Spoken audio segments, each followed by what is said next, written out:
Hello students, welcome back to Goodly Solution channel. फरायसा लोगो नोंथांमोन आं नोंथांमोनजों बे भिडिअनि गेजेरजों चैप्टार 1 साइन्सनि रासायनारि फिनजाथाय आरो समानथायनि गोनांथार एमसिकिउफोरखौ सावरायनो नागिरदों। आं बेवहाय होखानाय दङ इंलिश मिडियामनि थाखाय नैबेखौ नोंथांमोना नायनो हायो जायफोर फरायसा बिथांमोना इंलिश मिडियाम फरायगासिनो दं बिथांमोननि थाखायबो बे एमसिकिउ सोंथिफोरखौ लानानै फैदों आरो बर' बिजोंनि थाखाय बेखौ नोंथांमोना नायब्लानो जाबाय। दा बेवहाय गोबाव खालामालासे भिडिअखौ आवगायलांसै। दा बेवहाय नोंथांमोना नुनो मोनदों गिबि 1 नाम्बार सोंथि बेवहाय दङ गाहायनि माबे मावखान्थिया रासायनारि सोलायनायजों सोमोन्दो दं। रासायनारि सोलायनायजों सोमोन्दो थानायखौ लिरनो होदों। दा गिबियावनो रासायनारि सोलायनायनि ओंथिया मा बेखौ बुजिग्रोनांगोन फरायसा बिथांमोना। रासायनारि सोलायनायनि ओंथिया जाहैबाय बबेबा मोनसे बा मोननै मुवाफोरा फिनजाथाय जानायनि उनाव गोदान मोनसे मुवा सोमजियोब्ला बेखौनो बुंनाय जायो रासायनारि फिनजाथाय एबा रासायनारि सोलायनाय बुंनाय जागोन। दा इंराजियाव बेबायदि दङ which of the following process involve chemical reaction होनना सोंदों। दा बेवहाय अप्शनफोरा दङ ए नाम्बार बारनि दैलाव खालामनाय। बे बारनि दैलाव खालामनाया बे जानाय नङा, नैबे अपसना रं जाहैगोन। बे जाबाय बे जानाय नङा एन्सारा। बेनिफ्राय बि नाम्बाराव दङ पेट्रलखौ सिना हानि थोरसियाव दोननाय, बेबो जानाय नङा। बेनिफ्राय दा सि नाम्बाराव दङ नोंथांमोना सि नाम्बाराव नुनो मोनदों बेवहाय कपारखौ गोजौ बिदुङाव बारनि थाफादेराव फुदुंनाय, बे जाहैगोन राइट एन्सार। बेयो जाबाय रासायनारि सोलायनाय जायो। गुबुन जा नोंथांमोना नुनो मोनदों बारनि दैलाव खालामनाय बेफोर रासायनारि सोलायनाय गोग्लैया, थामहिनबा बेवहाय गोदान मुवा सोमजिनाय जाया, बेखायनो बेखौ जों रासायनारि सोलायनायाव लानाय जायाखै। दा नैबे अपसन ए बि बेफोर गासैबो रं एन्सार। बेनिफ्राय दा नैबे सिया जागोन राइट एन्सार बेवहाय। बेनिफ्राय आरो डिआव दंबावो अक्सिजेननि गेसखौ सिलिन्डाराव नारथाय होना दोनथुमनाय, बेबो रासायनारि सोलायनाय जाया। दा सोंलु बायदियै जोंहा सोंदोंमोन बेवहाय माबे मावखान्थियाव रासायनारि सोलायनायजों सोमोन्दो दं, सोमोन्दो थानायखौ सोंदों, बेखायनो नोंथांमोना अपसन सिखौ होनो नांगोन। आरो जायफोर इंराजि मिडियामनि फरायसाफोर बिथांमोननि थाखायबो नैबे अपसन सियानो जाहैगोन राइट एन्सार। अपसनफोरा एखे सोंथियाबो एखे। बेनिफ्राय नेक्स्ट कुइसन नाम्बार 2। कुइसन नाम्बार 2 दङ बेवहाय नोंथांमोना नुनो मोनदों सोंथि नाम्बार 2 खौ। दा बेवहाय कुइसन नाम्बार 2 गाहायाव होनायफोरनि मादाव माबे रासायनारि फिनजाथाय सोलायनाय नङा। रासायनारि फिनजाथाय सोलायनाय नङा, थामहिनबा रासायनारि फिनजाथाय जायाखै। बेवहाय नोंथांमोना नुनो मोनदों बेवहाय ए नाम्बार ममबाति सावनाय। बेनिफ्राय बि नाम्बाराव दङ दैनि खफ' जालांनाय। बेनिफ्राय आरो बेवहाय दङ जोंनि देहायाव जामुनि दोगोन जानाय आरो जामु संनाय। थामहिनबा नैयाव नोंथांमोना नुनो मोनो अपसनफोरखौ जा नुनो मोनदों ममबाति सावनाय। ममबाति सावनाया मोनसे रासायनारि फिनजाथायाव गोग्लैयो। बेनिफ्राय नैबे दैनि खफ' जालांनाय बे रासायनारि फिनजाथाय सोलायनाय नङा, थामहिनबा नोंथांमोननि जा राइट एन्सार बे बि नाम्बारानो जायो। बेनिफ्राय आरो सि नाम्बाराव दङ जोंनि देहायाव जामुनि दोगोन जानाय, बे रासायनारि फिनजाथायनि मोनसे बिदिन्थि जायो। बेनिफ्राय जामु संनायाबो रासायनारि फिनजाथाय जायो। दा बबे रासायनारि फिनजाथाय सोलायनाय नङा बेनि एन्सारा जागोन नैबे दैनि खफ' जालांनाय। नोंथांमोना नैबे दैनि खफ' जालांनायखौ लिरनो नांगोन। आरो इंराजियाव दङ बेवहाय इभापरेशन अफ वाटार, बे जाहैगोन राइट एन्सार। बेनिफ्राय नेक्स्ट 3 नाम्बार सोंथिया जाहैबाय बेवहाय नुदों नोंथांमोना 3 नाम्बार सोंथिखौ गाहायनि फिनजाथायनि सोमोन्दै माबे बुंथिया गोरोन्थि। दा बेवहाय सोंदों कुइसना नैबे जाहैबाय लेड अक्साइड दङ। लेड अक्साइडआ जेब्ला कार्बनजों फिनजाथाय जायो अब्ला बेवहाय लेड आरो कार्बन डाइ अक्साइड सोमजियो। दा बेवहाय मोनब्रै बाथ्राफोर लिरनाय दङ। ए नाम्बाराव होनाय दङ, ए नाम्बाराव जाबाय लेडनि अक्सि गारनाय जादों। दा नोंथांमोना बेखौ बबे बुंथिया गोरोन्थि बेखौ गिबियावनो चेक खालामना नायनांगौ। दा बेवहाय लेडनि दा पिबिअ नि मुङा जाहैबाय बेवहाय लेड अक्साइड जायो। बेवहाय लेड अक्साइडनिसो अक्सि गारनाय जादों, लेडनि अक्सि गारनाय जायाखै। नोंथांमोना नुनो मोनदों बेयाव पिबिअ बेनि मुङा जाबाय लेड अक्साइड, बे लेड अक्साइडनिसो अक्सि गारनाय जादों। दा बेखायनो नैयाव जा ए नाम्बार होनाय दङ बे जागोन गोरोन्थि जागोन। बेनिफ्राय दा गिबियावनो फरायसा बिथांमोना बुजिग्रोनांगोन अक्सि गारनाय माखौ बुंनाय जायो। अक्सि गारनायनि ओंथिया जाहैबाय अक्सिजेन एंगारनाय, बबेबा खौसे मुवानिफ्राय अक्सिजेन जुदि गोमायोब्ला बेखौ बुंनाय जायो अक्सि गारनाय। दा नैबे लेड अक्साइडनिफ्राय अक्सिजेना गोमादों। दा बेयो जाहैगोन नैबे जा ए नाम्बार दङमोन बेवहाय लिरनाय लेडनि अक्सि गारनाय जादों, बेवहाय लेडनि अक्सि गारनाय जायाखै, लेड अक्साइडनिसो अक्सि गारनाय जादों। बेखायनो नैबे ए नाम्बारा जाहैगोन गोरोन्थि बेनिफ्राय बि नाम्बारखौ जोङो चेक खालामना नायनोसै बि नाम्बाराव दङ बेवहाय कार्बन डाइ अक्साइडनि अक्सिजाबनाय जादों दा बेवहाय नोंथांमोना नुनो मोनदों नैबे सि बे सिया जाबाय कार्बनजों अक्सिजाबनायसो जादों बेवहाय कार्बन डाइ अक्साइडनि अक्सिजाबनाय जायाखै दा बेवहाय बि नाम्बार जाहोनाय दङ बि नाम्बार बिबुंथि दा बेबो रं जानानै दङ गोरोन्थि जानानै दङ बेनिफ्राय सि नाम्बारखौ जों चेक खालामनानैसै कार्बननि अक्सिजाबनाय जादों दा बेवहाय नोंथांमोना नुनो मोनदों कार्बन बे जाबाय कार्बननि अक्सिजाबनाय जादों कार्बनजों अक्सिजेना अरजाबहैदों जाय समानथायफोराव खौसे मुवाजों अक्सिजेना अरजाब बेनो जाबाय अक्सिजाबनाय फिनजाथाय अब्ला बेवहाय नोंथांमोना नुनो मोनदों कार्बनजों अक्सिजेना अरजाबदों बेखायनो बे जाहैगोन नैबे जा अप्शन सियाव थामहिनबा बे जागोन राइट जागोन बेयो जा बेवहाय लिरनाय दङ बे गेबें बेनिफ्राय डि नाम्बारखौ जोङो नायनोसै दा बेवहाय डि नाम्बाराव दङ लेड अक्साइडनि अक्सिगारनाय जादों दा बेवहाय नैबे बाथ्रायाबो गेबें मानो होनोब्ला बेवहाय नोंथांमोना समानथायाव नाय PbOआ जाबाय लेड अक्साइड आरो बे लेड अक्साइडजों बे लेड अक्साइडनिफ्राय अक्सिजेना गोमादों आरो गोमानानै अनलि बेवहाय लेडल'सो सोमजिहैदों थामहिनबा बे जा डि नाम्बाराव होनाय बे बुंथियाबो गेबें दा बेवहाय सोंथि बायदियै जोंनिया सोंदों गाहायनि फिनजाथायनि माबे बुंथिया गोरोन्थिखौ सायख'नो होदों दा बेखायनो गोरोन्थिफोरा जाहैबाय बेवहाय जोङो नुबाय ए आरो बिया जाबाय बे मोननै बुंथिया जाबाय गोरोन्थि बेखायनो बेनि गेबें फिननाया जाहैगोन नैबे 1 नाम्बार ए आरो बि एन्सारा बे जाहैगोन नैबे 2 नाम्बाराबो जानाय नङा जाहोना जाहैबाय ए आ जाहैबाय गोरोन्थि आरो सि आ जाहैबाय गेबें मोनसे गोरोन्थि मोनसे गेबें थाबा बे अपसना जानाय नङा आरो बेवहायबो दङ ए बि आ जाहैबाय गोरोन्थि आरो सि आ जाबाय गेबें बेखायनो बेबो जानाय नङा आरो गासैबो बेथ' जाखानाय नङा दा नोंथांमोना बे 1 नाम्बारखौ लिरनो नांगोन दा इंराजि मिडियामनि थाखायबो बे सेम अपसन आरो नोंथांमोना बुजिखाबाय जानांगौ कुइसनफोरा सेमानो बास बेवहाय मा लिरनाय दङ सेन्टेन्सआल'सो इंराजिजों लिरनाय दङ जा बुजायनांगौ दङ नोंथांमोना बेखौ आं जा बर'नि थाखाय बुजायना होबाय बेजोंनो सेम जाखागोन बेखायनो आं बेखौ बुजायनांगौ होननानै सानाखै दा बेवहाय 1 नाम्बारा जाहैगोन राइट एन्सार बेवहायबो दा बेनिफ्राय नेक्स्ट 4 नाम्बार सोंथि बेवहाय 4 नाम्बार सोंथिखौ नोंथांमोना नुनो मोनदों दा बेवहाय कुइसन नाम्बार 4 दा बेवहाय Fe2O3 थामहिनबा बेयो मोनसे इकुवेसन होनाय दङ दा बेयो जाहैबाय थांनाय 2016 आरो 18 मायथाइयाव फैदोंमोन मेट्रिकआव फैदोंमोन बेयो दा बे होनाय दङ आरो बेवहाय एलुमिनियाम आरो बेबायदि समानथाय होनाय दङ गोजौनि फिनजाथाया गाहायनि माबे फिनजाथायनि बिदिन्थि दा अपसनफोरा दं अरजाबनाय फिनजाथाय दा अरजाबनाय फिनजाथायखौ नोंथांमोना बेनि बुंफुरलुखौ मिथिनांगौ अरजाबनाय फिनजाथायनि बुंफुरलुआ मा बेखौ मिथिबासो नोंथांमोना बेखौ बानायनो हागोन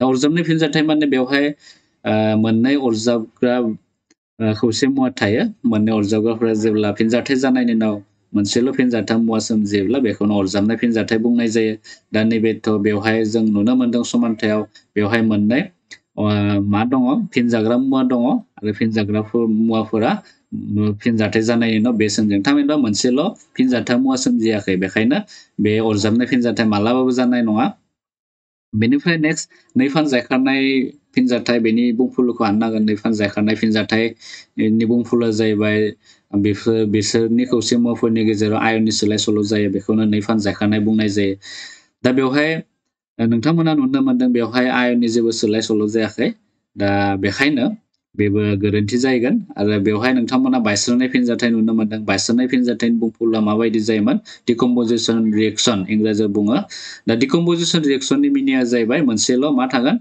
रिएक्टेन्ट थागोन एबा मोनसेल' बे फिनजाग्रा मुवा थागोन आरो फिनजाग्रा मुवाफोरा फिनजाथाय जानायनि उनाव मोननै एबा बेनिख्रुइ बांसिन फिनजाथाय मुवा सोमजियो बे जाहैबाय डिकम्प'जिसन रिएक्सनमोन थामहिनबा अनलि 1 रिएक्टेन्ट थायो आरो आफ्टार रिएक्सन बेयो मोननै एबा बेनिख्रुइ बांसिन प्रडाक्ट सोमजिहोयो बे जाबाय डिकम्प'जिसन रिएक्सन दा बेबो एन्सारा रं जाहैगोन बेखायनो बेबो गोरोन्थि आरो बेवहाय जायखारनाय फिनजाथाय दा नैबे जा नोंथांमोना नुनो मोनदों बेवहाय इकुवेसन एलुमिनियाम आरो Fe बे जाबाय मेटेल एबा धातु एलुमिनियामा Feनिख्रुइ सांग्रांसिन धातु रिएक्टिभिटिया एलुमिनियामना Feनिख्रुइ आयरननिख्रुइ बारा दा जायनो रिएक्टिभिटिया बारा जायनो सांग्रांसिन धातु बे खम सांग्रां गोनां धातुखौ जायखारहोयो दा बेवहाय एलुमिनियाम Feखौ जायखारहोनानै नैबे एलुमिनियाम अक्सिजेनजों अरजाबहैबाय खौसे मुवा सोमजिबाय आरो Feआ हारसिंनो एक्सट्रायै थाहैबाय दा बेखायनो नैबे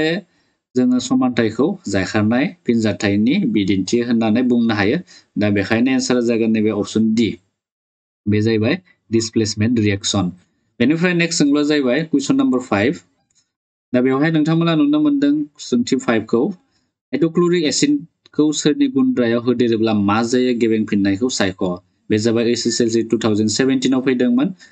कुइसना सोंदों बेवहाय इंराजियाव what happens when dilute hydrochloric acid is added to the iron filings so the correct एन्सार। बे सोंथिया जाबाय नोंथांमोननि बिजाबावनो दंखायो। दा बेवहाय हाइड्रक्लरिक एसिडनि फर्मुलाया मा जायो? हाइड्रक्लरिक एसिडआ जाहैबाय HCl जायो। HCl जों जेब्ला बेवहाय मा सोंदों सोरनि गुन्द्रा माने Fe बेनि दिन्थिसिना Fe। बेनिफ्राय जेब्ला बे मोननैजों फिनजाथाय जायो हाइड्रक्लरिक एसिड आरो Fe जों फिनजाथाय जायोब्ला मा सोमजिगोन?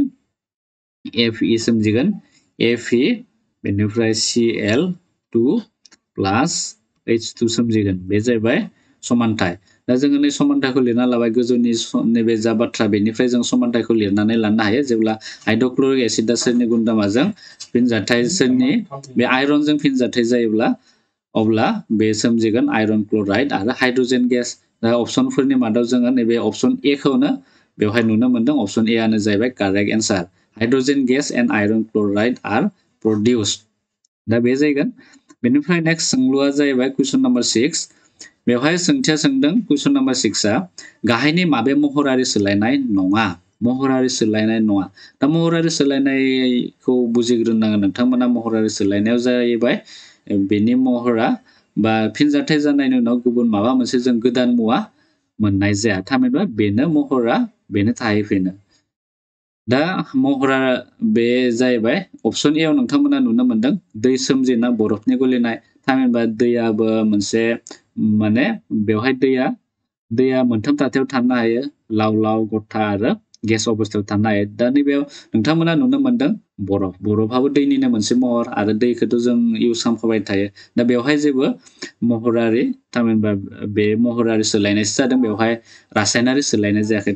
दैया गुबुन माबा मोनसे गोदान मुवा सोमजिनाय जायाखै। बे दैनिनो महर। बेफोरबायदिखौ जों महरारि सोलायनाय बुंनाय जायो। दा बे जाबाय फिजिकेल सेन्स।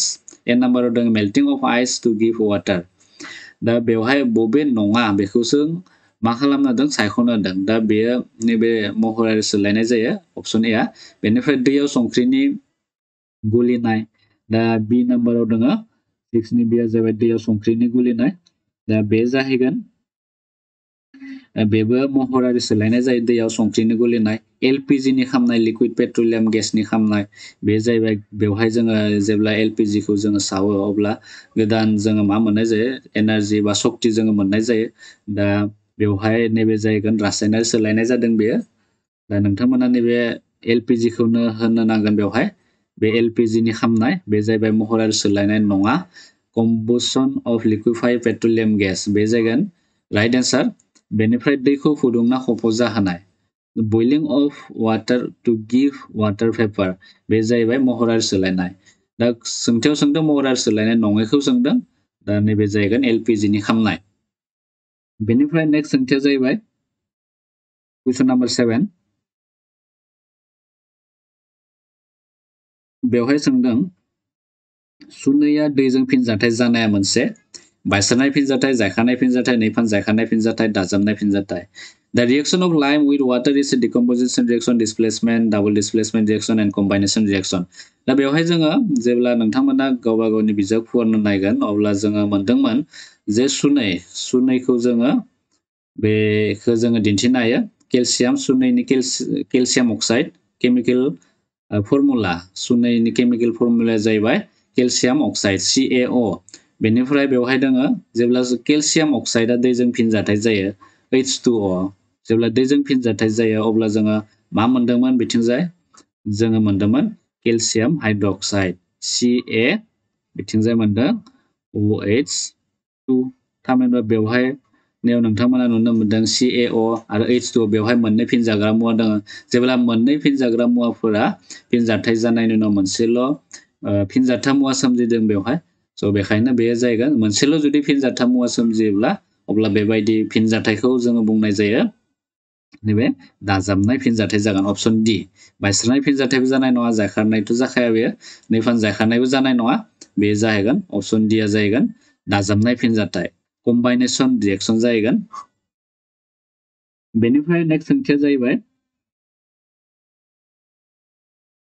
बेवहाय नेक्स्ट 8 नाम्बार सोंलुआ दङ बेवहाय कपार सालफेटखौ गोख्रोङै फुदुंब्ला थालांनाय मुवाया बेवहाय मुवाखौ सोंदों स' बेखायनो नोंथांमोना बेवहाय मुवाखौ लिरनो नांगोन नैबे CuO बेखौ लिरब्लानो जाहैबाय नैबे CuO आ जाहैगोन राइट एन्सार दा नैबे ए नाम्बारा जाहैगोन CuO गुबुनफोरा जानाय नङा बेनिफ्राय नेक्स्ट 9 नाम्बाराव दङ 9 नाम्बार सोंथिया जाहैबाय बेवहाय 9 नाम्बारा जाहैबाय अक्सिजाब फिनजाथायाव जायो अक्सिजाब फिनजाथायाव बबे मोनसेया जायो हाइड्रजेननि बोखारनाय बेबो जानाय नङा बेनिफ्राय हाइड्रजेननि दाजाबनाय बेबो जाया बेनिफ्राय अक्सिजेननि दाजाबनाय अक्सिजेननि दाजाबनाय जायो बेनिफ्राय अक्सिजेननि बोखारनाय जाया दा अक्सिजाबनायनि ओंथिया जाहैबाय अक्सिजेन दाजाबनाय बेखौनो अक्सिजाबनाय फिनजाथाय बुंनाय जायो बेखायनो अप्शन सी आ जागोन right answer oxidation is a process which involves addition of oxygen option C आ जागोन राइट एन्सार बेनिफ्राय नेक्स्ट 10 नाम्बार सोंथिया जाहैबाय बेवहाय सोंदों अक्सि गारनायाव जायो दा अक्सिजाबनाय अक्सि गारनाय बेखौ नोंथांमोना बुजिब्लानो बेनि फिननायखौ गेबेङै लिरनो हागोन अक्सि गारनायनि ओंथिया जाहैबाय अक्सिजेन बोखारनाय दा बेवहाय नोंथांमोना नुनो मोनदों अप्शन डि आ जाहैबाय अक्सिजेन एंगारनाय बा बोखारनाय रिमुभेल अफ अक्सिजेन बे जाहैगोन बे 10 नाम्बारनि एन्सार गुबुन अक्सिजेन दाजाबनायबो जानाय नङा हाइड्रजेन बोखारनाय जानाय नङा हाइड्रजेन दाजाबनायबो जानाय नङा बेखौ नोंथांमोना लिरनो नांगोन बेनिफ्राय नेक्स्ट 11 नाम्बार दा सोंथि 11 आव दङ बेवहाय जेब्ला गोथां गाबनि फेरासालफेट दानाखौ फुदुंनाय जायो दानानि गाबा सोलायो मानोना बेवहाय सोंदों बे मा सोंदों बेवहाय जेब्ला गोथां गाबनि फेरासालफेट दानाखौ फुदुंनाय जायो दानाखौ जों फुदुंबाय फेरासालफेट दानाखौ फुदुंबाय फुदुंनायनि उनाव दानानि गाबा सोलायो बे दानानि गाबा मानि थाखाय सोलायदों बे जाहोनखौ सोंदों बेवहाय मानोना दा बेवहाय नोंथांमोना नुनो मोनदों माखासे मोनब्रै अपसन नुनो मोनदों बे मोनब्रै अपसनफोरनि मादाव बेयो जाहैगोन नैबे अपसन डि आ जायो बेयो दै खोमाना लायो फेरासालफेटआव एसे बिबांनि दै थायो जेब्ला जोङो बे फेरासालफेटखौ फुदुंगोन फुदुंनाय लोगो लोगो दैया गैया जागोन आरो दैया बे दै खोमाना लानायनि थाखायनो जोङो बे फेरासालफेटनि दानाखौ गाब सोलायनाय नुनो मोनगोन दा गुबुन अपसनफोरा जानाय नङा बेवहाय SO3 सोमजियो फेरि अक्साइडखौ फेसेवो बेफोर जानाय नङा नोंथांमोना बे डि नाम्बारखौ लिरब्लानो जाबाय दा बेवहाय दङ इट लसेस वाटार अफ क्रिस्टेलाइजेसन बेनिफ्राय नेक्स्ट 12 नाम्बार सोंथि बे 12 नाम्बार सोंथियाव मा दङ नोंथांमोना बेवहाय नुदों 12 नाम्बाराव दा 12 नाम्बार सोंथिया जाहैबाय बेवहाय जेब्ला मेगनेसियाम फिटाखौ बाराव सावनाय जायो अब्ला सोमजिनाय हांगारा दा बेखौ जोङो बे लेसननिनो गिबि मावफारियाव मोनदोंमोन फार्स्ट एक्टिभिटियावनो दङ बे जाहैबाय एमजि जों जेब्ला अक्सिजेना फिनजाथाय जागोन मेगनेसियामा जेब्ला अक्सिजेनजों फिनजाथाय जागोन अब्ला बिथिं मा मोनदोंमोन जोङो MgO that means magnesium oxide दा मेग्नेसियाम फिटाखौ जों बाराव सावबाय सावनायनि उनाव बार मिन्स अक्सिजेनखौनो बुंनाय जादों बेनिफ्राय सोमजिखांनायनि उनाव जोङो बे मोनसे गुफुर पाउडार एबा हांगार मोनगोन बे हांगारनि मुङा जाबाय मेग्नेसियाम अक्साइड दा बे जाहैगोन दा अपसनफोरनि मादाव नैबे अपसन बि आ जाहैगोन गेबें फिननाय मेग्नेसियाम अक्साइड सोमजियो when magnesium ribbon is burned in air the ash is collected in a cinder dish it contains only magnesium oxide बे जाहैगोन राइट एन्सार बेनिफ्राय नेक्स्टआव दङ 13 नाम्बार सोंथि दा 13 नाम्बाराव दङ बेवहाय दैनि मोब्लिब बिजिरनाया जायखारनाय फिनजाथाय नैफान जायखारनाय फिनजाथाय रेडक्स फिनजाथाय बायस्रानाय फिनजाथाय दा बे मोनब्रै अपसनफोरनि मादाव बेयो जाहैगोन नोंथांमोना बेवहाय इंराजियाव नुनो मोनदों बेवहाय electrolysis of water is displacement reaction double displacement reaction redox reaction decomposition reaction दा दैनि मोब्लिब बिजिरनाय होनना बुङोब्ला आं बेवहाय इकुवेशनखौ लिरनानै नोंथांमोननो बुजायनो नागिरदों समानथायखौ लिरनि दा दैनि फर्मुलाया जाहैबाय H2O जायो दा H2 खौ जोङो बायस्रा होनाय जेब्ला मोब्लिब बिजिरनाय जागोन अब्ला बे H2 नि गुन्द्राफोरा बे बायस्रागोन बेवहाय H2 आ एक्सट्रा जागोन बेनिफ्राय आरो अक्सिजेना एक्सट्रा जागोन थामहिनबा H2 and अक्सिजेन बेखौ जों आलादा आलादा मोननो हागोन दा बेखायनो नैबे जा दैनि मोब्लिब बिजिरनाय बबे फिनजाथाय जागोन बेनि राइट एन्सारा जागोन नैबे बायस्रानाय फिनजाथाय बेवहाय मोनसेल' फिनजाग्रा दङमोन दै आरो बेयो मोब्लिब बिजिरनायनि उनाव बेयो बायस्रा जाहैदों H2 एक्सट्रा जाहैदों आरो अक्सिजेनाबो एक्सट्रा जाहैदों दा बेखायनो बे बायस्रानाय फिनजाथाय जागोन डिकम्प'जिसन रिएक्शन बेनिफ्राय नेक्स्ट 14 नम्बर सोंथि बेवहाय दङ सोरनि गाजोलखौ कपार सालफेट गलिलाव 2-3 घन्टानि थाखाय सोमना दोनना बोखांफिनना नायोब्ला गाजोलाव नांनाय गाबा जायो बेवहाय गोजा दङ मुगा दङ गोसोम दङ बेनिफ्राय सोमखे दङ दा बेनि राइट एन्सारा जागोन नैबे अप्शन बि आ जायो बेनिफ्राय 14 नम्बर बेवहाय सोंदों इंराजियाव when iron nails are kept in copper sulfate solution for 2-3 hours and then taken out and wash the color of the iron nail be मा जागोन बे ब्राउन कालार जागोन दा डाइरेक्ट बेखौ लिरब्लानो जाबाय नोंथांमोना बेनिफ्राय 15 नम्बर दा 15 नम्बर सोंथि बे जाहैबाय बे चैप्टार 1 नि लास्ट सोंथि बेनिफ्राय बे 2015 मायथाइयाव फैदोंमोन गाहायनि बबे धातुआ कपार सालफेटनि गलिलावनिफ्राय कपारखौ दैथायगोन दा कपार सालफेटनिफ्राय बबे कपार सालफेटखौ नोंथांमोना बेवहाय नुनो मोनदों बेफोर गासैबो धातुनि मुं सिलभाराबो धातु सनायाबो धातु जिंकआबो धातु पारायाबो धातु बेनिफ्राय बिथिंजाय दङ इंराजिफोरनि थाखायबो बे सेम सिलभार गोल्ड जिंक मार्कारि दा नैबे कपार सालफेटखौ थामहिनबा कपार सालफेट बिथिं मा दङ आं जुदि इकुवेसनखौ लिरोब्ला बेयो जागोन कपार सालफेटनि फर्मुलाया मा जागोन CuSO4 CuSO4 जों जोङो मा मेटेल होयोबा मा धातु होयोब्ला जोङो नैबे कपारखौ नैबे SO4 निफ्राय जोङो जायखारहोनो हागोन दैखारहोनो हागोन दा बेवहाय नोंथांमोना बेखौ गोसोआव लाखिनांगोन बे सांग्रांसिन बबे सांग्रांसिन बे सांग्रांथिनि मोनसे फारिलाइ दङ बबे सांग्रांसिन धातु बे बयनिख्रुइ गोजौसिनाव थायो आरो जाय सांग्रांथिया खम बे गाहायथाराव थायो बेखौ नोंथांमोना गोसोआव लाखिबासो बेखौ एन्सारखौ सेलेक्ट खालामनो हागोन दा बेवहाय नैबे अप्शन सि आ जायो जिंकआ जाहैबाय बे मोनब्रैफोरनि मादाव सिलभार सना पारा बे मोनब्रैनि मादाव जिंकआ जाबाय सांग्रांसिन धातु आरो गुबुन फारसेथिं नैबे कपारनिख्रुइबो जिंकआ सांग्रांसिन धातु दा बेखायनो नैयाव जुदि जिंक होयोबा नैबे कपार सालफेट आरो जिंकजों जेब्ला फिनजाथाय जायो अब्ला बिथिंजाय जोङो मोनगोन जिंक सालफेट मोनगोन जिंक SO4 बेनिफ्राय बिथिंजाय जोङो मोनगोन बिथिं कपारा जाहैबाय जायखारहैबाय जायखारनानै बे हारसिंनो एक्सट्रा थागोन दा नैबे समानथायखौ जोङो मोननो हायो दा नैबे नोंथांमोना बेनि राइट एन्सारखौ बेखौ लिरनो नांगोन जिंकआ जागोन राइट एन्सार बेनिफ्राय बेखिनियानोमोन नोंथांमोनजों सावरायबाय बे चैप्टार 1 नि गोनां MCQफोरखौ आरो बे चैप्टार 1 निनो माखासे सोंथिफोरखौ उननि भिडिअ'आव नोंथांमोनजों डिसकास खालामगोन आरो दंबावो डिसकास खालामनो गोनां उननि समाव नोंथांमोनजों डिसकास खालामगोन आरो जायफोर फरायसा बिथांमोना टेलिग्राम लिंकआव जइन जायाखै बेवहाय थांनानै डिसक्रिप्शनाव होनाय दङ भिडिअनि डिसक्रिप्शनाव बेवहाय थांनानै जइन जा आरो जों बेवहाय टेलिग्रामाव गोनां सोंथिफोरखौ डिसकास खालामगासिनो दङ बेनि बादैबो नोंथांमोना नैबे PDF खौ नांगौब्ला नोंथांमोना गिबियावनो टेलिग्रामाव जइन जाग्रोदो बिनि उनावनो नोंथांमोना बे PDF खौ मोननो हागोन फरायसा लोगो नोंथांमोन उननि गोदान मोनसे भिडिअ नोंथांमोन गासैखौबो लोगो मोनफिनगोन थेंक इउ फर वाचिं